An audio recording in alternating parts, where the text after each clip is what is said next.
Dowson, thank you for speaking to the British Free Press. Can you explain to people what's going on with the riots in Belfast in the last few days?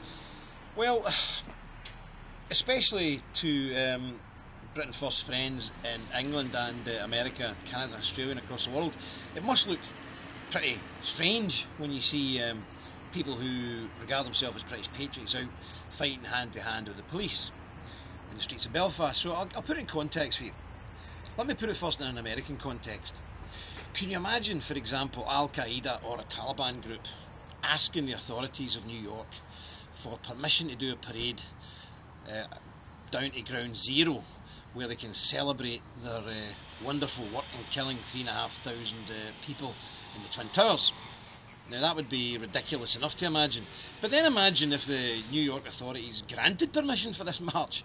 And then imagine the New York authorities and the federal government putting heavily armed police armed with machine guns and riot batons on the street to make sure that any American patriots who turned up to protest about this outrage were beaten off the streets. That's what we're facing in Northern Ireland. In an English context, can you imagine perhaps an Islamic group, a militant Islamic group, demanding and putting in for permission to walk down through Woolwich and to celebrate the death of Lee Rigby? It'd be absolutely incredible. But then imagine if the authorities in England granted permission for the Islamists to do this, and then imagine the government of Britain providing heavily armed troops with machine guns, with water cannons and everything to be deployed to make sure that no English people who were outraged at such a thing could get anywhere near to protest. That's the situation we're faced with in Northern Ireland.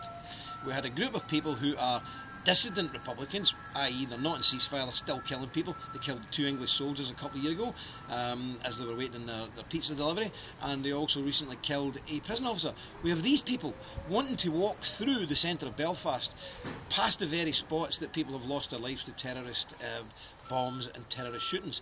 So quite rightly, the decent, normal, upstanding people of Northern Ireland were outraged at this and turned up to protest, and they were met with heavily armed police. And remember, in this part of the world they carry machine guns and all sorts. There was plastic bullets fired at the protesters, there was water cannons used on the protesters.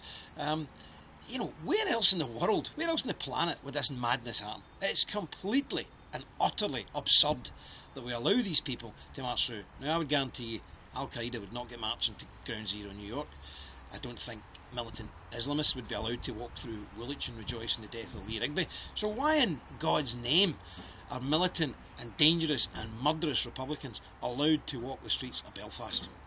And why are the forces of the state then turned on the decent people who quite rightly turn up to view and to show their outrage at such an act? This really is a madness. I hope that puts it in context for you.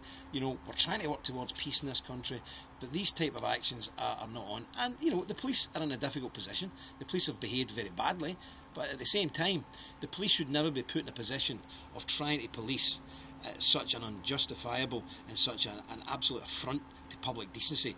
The blame here rests with the government, and somebody has to take charge of the situation and say no more terrorist marches anywhere, full stop. Thank you very much. Thank you.